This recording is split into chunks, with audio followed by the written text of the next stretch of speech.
Alright, what's up everybody? Welcome back to the channel. Today we're going to take a quick look at the Histar butterfly.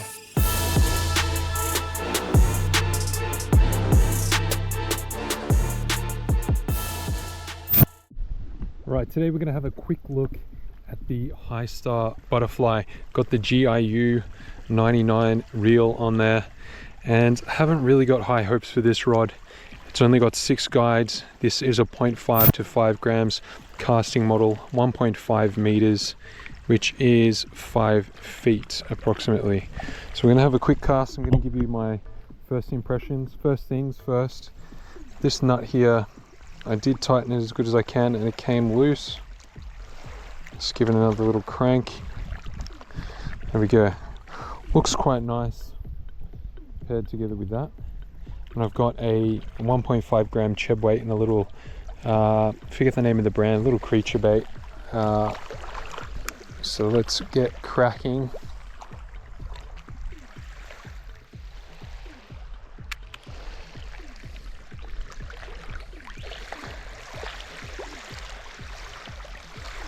Oh, look at this. First cast, it's snagged up on something. Seems to be a lot of algae in the water here.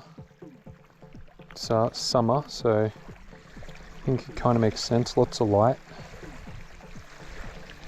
Got a little bit of a backlash on that cast actually. Just pull a bit off.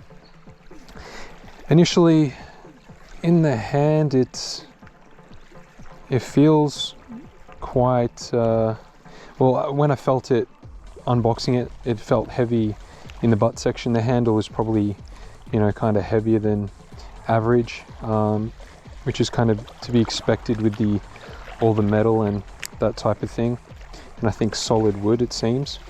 So when you hold it, it feels quite good because all the weight is more or less at the hand, so it's feels quite light at the tip. In terms of the recovery, seems okay. Let's take a look at the action.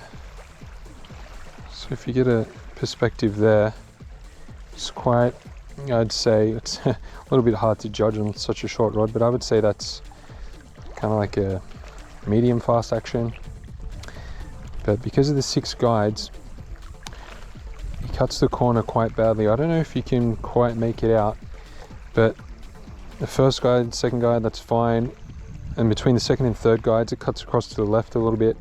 And then between the next 2 guides, the third and fourth cuts right across. There's about a centimeter of gap between the blank and the line. Same goes with the second last set of guides.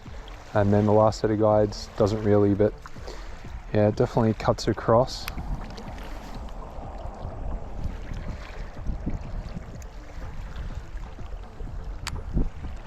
Let's see, sensitivity wise, yeah, that seems quite good.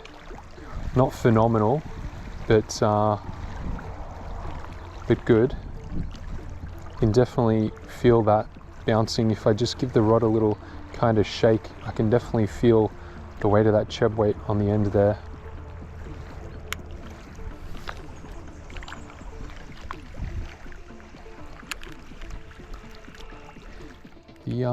The grip at the butt, you really wouldn't want it any shorter. I mean, I don't have massive hands, but probably larger than most people, about 8 inches from the palm to the tip of my middle finger.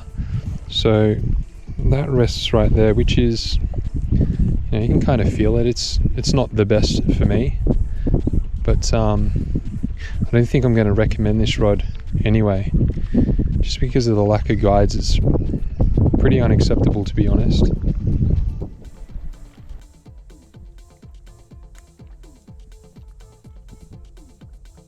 Wow, big backlash there. Casting into the wind a bit. Might jump over to the other side.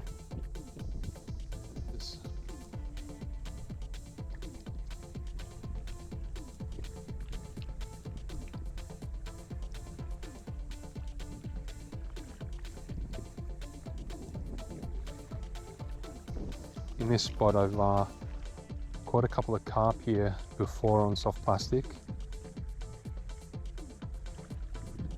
So if we did that, it wouldn't be too bad. We'll just switch over here. It's quite shallow, but casting might be a bit better.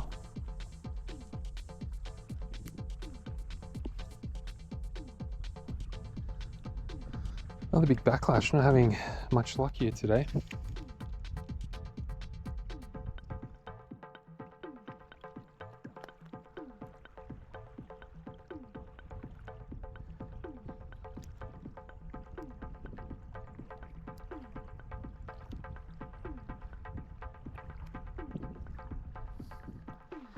Maybe it's just that I'm not used to this rod and the, the loading when I'm casting this. But the sensitivity is definitely good. I can just drag this lure across the rocks here, and I can feel those bumps. So yeah, sensitivity is definitely good. But again, the lack of guides. I mean, maybe on a spinning rod it wouldn't be so bad, but on a casting rod where the line is on top of the rod, I don't think it's acceptable.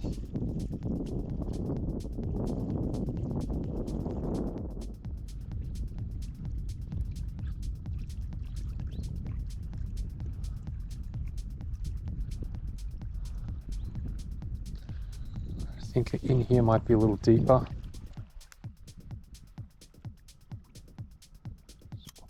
Yeah, the butt end there on my hand, the metal, is quite noticeable. It's a little bit of an annoyance. Basically, to me, this rod is, just doesn't really do anything for me. It's just the kind of rod that I'd use a couple of times and then sort of be done with it and not pick it up again. I mean, the look of the rod, it's a unique look. It's, whether or not you like the mustard kind of color, that's up to you, but it's a nice looking rod, but it's just got too many flaws. And it would only be good at that Temu price point of around about 40 to 45 Australian dollars. Definitely not what they're asking for on AliExpress. Over $100. It's 100%. That's robbery. If you pay $100 for this rod, you're going to be really disappointed. It's not in the league of Surinoya Pure Lure, Histar, these types of more premium CDM brands. This rod's definitely not up to par. It's like they invested all of the money into the handle and just disregarded everything else. Like they're selling the rod purely based on the looks and not on the functionality, which is, should be the majority of the product. If there's a rod that's really functional and has good specs but doesn't look too great, well, I'd prefer that rod for sure, because at the end of the day, it's fishing. It's not a beauty pageant or something. All right, so here are my final thoughts on the rod. All in all, I think this was kind of a missed opportunity for a pretty popular rod to be released. It's got one major flaw, and that's the guides. Anyway, I've given it these scores. For the sensitivity, I think it's pretty good. It's a 4 out of 5. The blank recovery, it's also pretty good, 4 out of 5. Ergonomics, don't like the the end cap thing on the handle there. It's kind of uncomfortable. If it was a different kind of shape, maybe sort of tape it off at the end, it wouldn't go into the palm of my hands. But then again, it's probably a non-issue for a lot of people. The guide train, 0 out of 5, 6 guides, not good enough. Maybe for a spin rod of this length, it's okay, but definitely not for a casting rod. Workmanship, no issues there, 4 out of 5. And value versus competition, I think it's probably a 2 out of 5. Basically, for the cost of the rod, and for this type of rod, there are quite a few better options that are even cheaper or just better specs, basically. Anyway, that's it, guys. Thanks for watching. Catch you in the next video.